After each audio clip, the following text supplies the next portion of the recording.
Om Namo Bhagavate Vasudevaya. Om Namo Bhagavate Vasudevaya. Om Namo Bhagavate Vasudevaya. This episode is a very powerful, very famous. This episode is filled with instructions on Bhakti Tattva, the truth of devotional service. It is entitled, Providence, You Are So Cruel. But when the gopis heard that Akrura had come to take Krishna and Balaram away to Mathura, the gopis became overwhelmed with anxiety. Some of the gopis became so aggrieved that their faces turned black. They began to breathe warmly and had palpitations of the heart. The gopis also discovered that their hair and clothes immediately became loose. Hearing the news that Krishna and Balaram were leaving for Mathura, others who were engaged in household duties suddenly stopped working as if they had forgotten everything, like a person who's called forth to die and leave this world at once. Others immediately fainted out of separation from Krishna.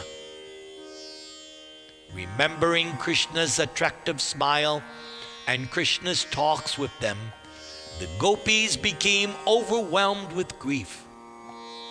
They all remembered the characteristics of the personality of Godhead, how Krishna would move within the area of Vrindavan, and how with his joking words, Krishna attracted their hearts. Thinking of Krishna and their imminent separation from him, the gopis assembled together with their hearts beating heavy. The gopis were completely absorbed in thoughts of Krishna, and with tears falling from their eyes, they spoke as follows. "O Providence, you are so cruel. It appears that you do not know how to show mercy to others. For by your arrangement, friends contact one another, but without fulfilling their desires, you separate them. This is exactly like a child's game which has no meaning. O Providence, it is very abominable that you arranged to show us beautiful Krishna, whose bluish curling hair beautifies his broad forehead and sharp nose, and who is always smiling just to minimize all grief within this material world. But now you arrange to separate us from Krishna. O Providence, you are so cruel. But most astonishingly, you appear now as Akrura, which means not cruel." The gopis did not care to see anything but Krishna. Therefore, if Krishna were to leave Vrindavan, their eyes would no longer have function. Thus, Krishna's departure was blinding these poor girls. And in their distress, the gopis berated Akrura, whose name means not cruel. But now, Akrura was the most cruel. The gopis continued. "In the beginning, we appreciated your workmanship in giving us these eyes with which to see the beautiful face of Krishna. But now, just like a foolish creature, you are taking away our eyes and not letting us see Krishna anymore. Krishna, the son of Nanda Maharaj, is also very cruel. Yes, Krishna must always have new friends, for Krishna does not like to keep friendship for a long time with anyone. We gopis of Vrindavan, having left our homes, friends, and relatives, have become Krishna's maidservants. But now, Krishna seems to be neglecting us and is going away. Why? Krishna does not even look upon us, although we are completely surrendered unto him. Now, all the young girls in Mathura will have the opportunity, and they are expecting Krishna's arrival, and they will enjoy Krishna's sweet smiling face, and they will drink the honey from Krishna's smiling face. Although we know that Krishna is very steady and determined, we are afraid that as soon as Krishna sees the beautiful faces of the young girls in Mathura, Krishna will then forget himself. We fear Krishna will become controlled by them, and so Krishna will forget us, because we are simple village girls. And therefore, Krishna will no longer be kind to us. We therefore do not expect Krishna to return ever again to Vrindavan, for Krishna will not leave the company of the girls in Mathura. The gopis began to imagine the great functions that were to be held in the city of Mathura. Krishna would pass through the streets, and all the ladies and young girls of the city would see Krishna from the balconies of their respective houses. Mathura city contained different communities. At that time, they were known as Dasharha, Bhoja, Andaka, Satvata. All these communities were different branches of the same family in which Krishna appeared, namely the Yadu dynasty. They were all expecting the arrival of Krishna. It had already been ascertained that Krishna, Madhava, who is the resting place of the goddess of fortune, and who is the reservoir of all pleasure, and who has all transcendental qualities, was now going to visit Mathura city. The gopis then began to condemn the activities of Akrura. They stated that Akrura was taking away Krishna, who was more dear to them than the dearest, and who was the very pleasure of their eyes. Krishna was being taken from their sight without the gopis being informed or solaced by Akrura. Akrura should not have been so merciless, but should have taken compassion on them. The gopis continued to speak. But the most astonishing feature is that the son of Nanda, Krishna, without consideration, has already seated himself on the chariot. From this it appears that Krishna is not very intelligent. Yet Krishna may be very intelligent, but Krishna is not very merciful. Not only Krishna, but all the cowherder men are so callous that they are already yoking the bulls and calves for the journey to Mathura. Even the elderly persons in Vrindavan are also merciless, for they do not take our plight into consideration and stop Krishna's journey to Mathura. The gopis then began to think, these foolish cowherder men and elders are not even trying to stop Krishna. Do they not realize that they are committing suicide? They are actually helping Krishna to go to Mathura. But they will have to come back to Vrindavan, and they will all certainly die in the absence of Krishna. Indeed, the whole world has now become nonsense.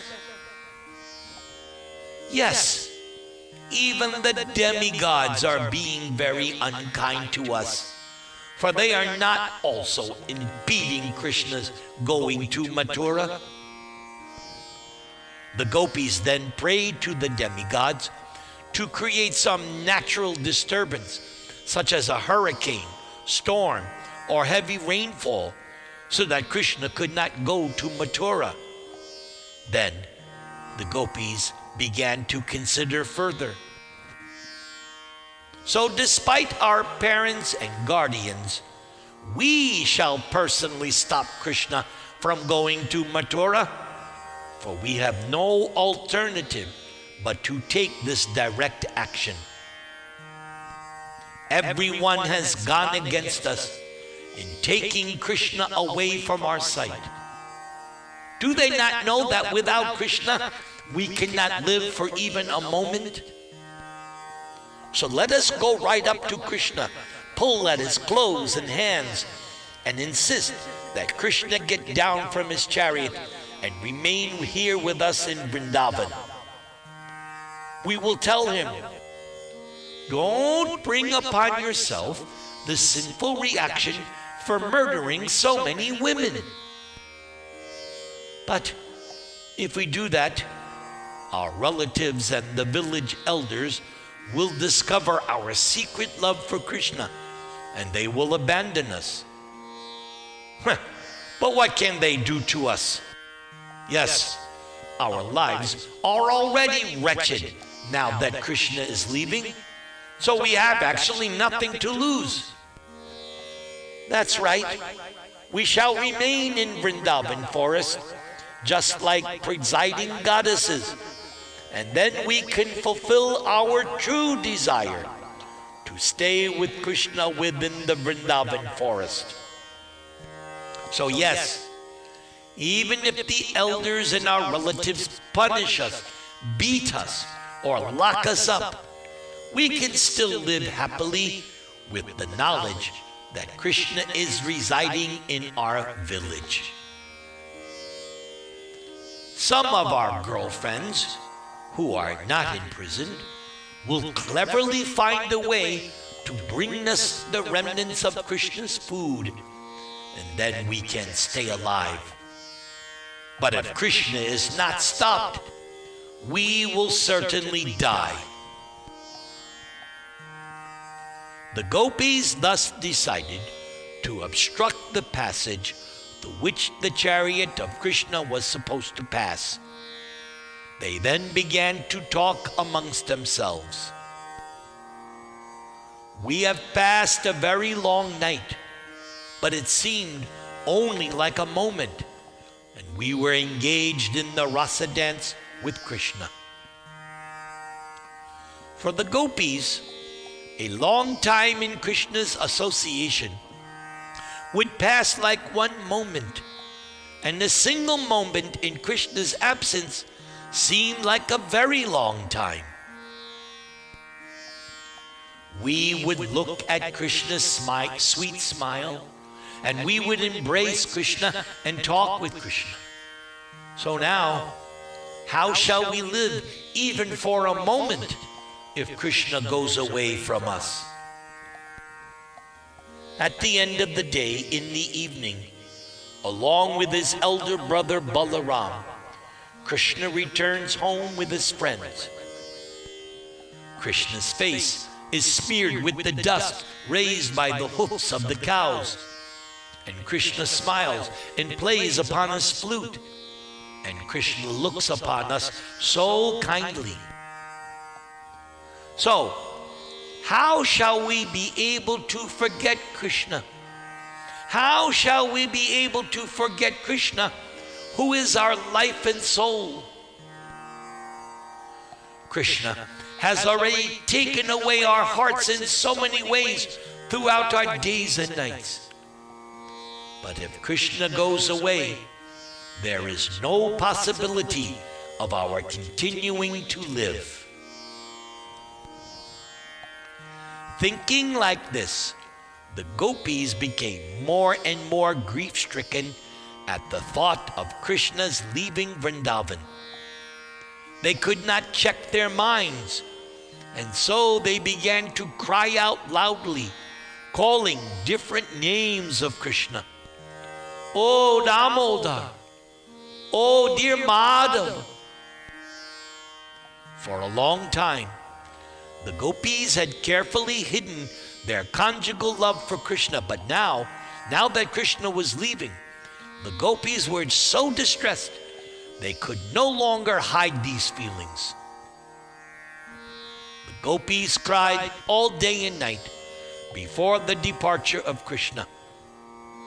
As soon as the sun rose, Akrura finished his morning bath, got on the chariot, and started for Mathura with Krishna and Balaram. Nanda Maharaj and the cowherder men got up on bullock carts after loading them with big earthen pots filled with yogurt, milk, ghee, and other milk products.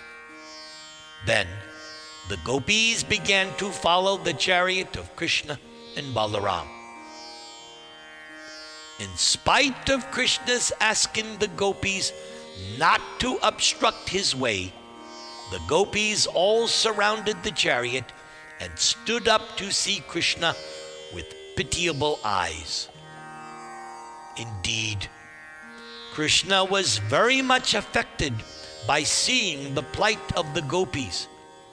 But Krishna's duty was to start for Mathura, for this was foretold by Narada. Krishna therefore consoled the gopis. Krishna told the gopis that they should not be aggrieved, for Krishna was coming back very soon after finishing his business. Krishna told them that he had to go to Mathura just to kill a few demons, and he was coming right back. But the gopis could not be persuaded to disperse. The chariot, however, began to head west, and as it proceeded, the minds of the gopis followed it as far as possible.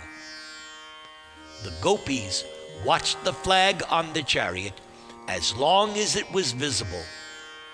Finally, the gopis could see only the dust from the chariot in the distance. Still, the gopis did not move from their places, but stood still until the chariot could be seen no more. And the gopis remained standing still, as if they were painted pictures. But all the gopis then decided that actually Krishna was not going to return immediately. And so, with greatly disappointed hearts, the gopis returned to their respective homes. And being greatly disturbed by the absence of Krishna, the gopis simply thought day and night about all the pastimes of Krishna, and from this they derived some consolation. Now, some Vaishnavas say that Akrura thus offended the gopis by not consoling them when Akrura took Krishna and Balaram to Mathura. And so because of this offense, Krishna would later be forced to leave Dwaraka and be separated from Krishna during the episode of the Syamantaka jewel. At that time, Akrura would have to take up an ignoble residence in Varanasi. However, Mother Yashoda and the other residents of Vrindavan were not crying like the gopis, for they sincerely believed Krishna would be coming back within a few days. Hare Krishna, Krishna Krishna, Hare Hare, Hare Rama, Rama Rama Hare Hare. So that ends today's class, because the next episode, it's a whole nother scene. So we'll pick that up next week. And right now, I will do my spiritual insurance policy for all my Krishna book students. So you can follow along with me. Namaste Narasimhaya Praklad Aklad Dayane Hiranyakashipur Vakshaha Shalatanka Nakalaye Ito Nrsinga Parato Nrsimha Yato Yato Yami Tato Nrsimha Bahi Nrsinga Hridaye Nrsimha Nrsingham Ading Sharanang Prapadye Nrsingham Ading Sharanang Prapadye Tavakara Kamalavare Nakam Adhuta Sringam Dalita Hiranyakashipu Tanu Pringam Keshavadrita Narahari Rupa Jai Jagadisha Hare Jai Jagadisha Hare Jai Jagadisha Hare Keshavadrita Nrsinga Rupa Jai Jagadisha Hare Jai Jagadisha Hare Jai Jagadisha Hare Jai Jagadisha Jai Jagadisha Jai Jagadisha Hare Hare Jai Jagadisha Hare Vanchakalpatarubhyascha Kripa Sindhubhya Evacha Patitanang Pavanebhyo Vaishnavebhyo Namo Namaha.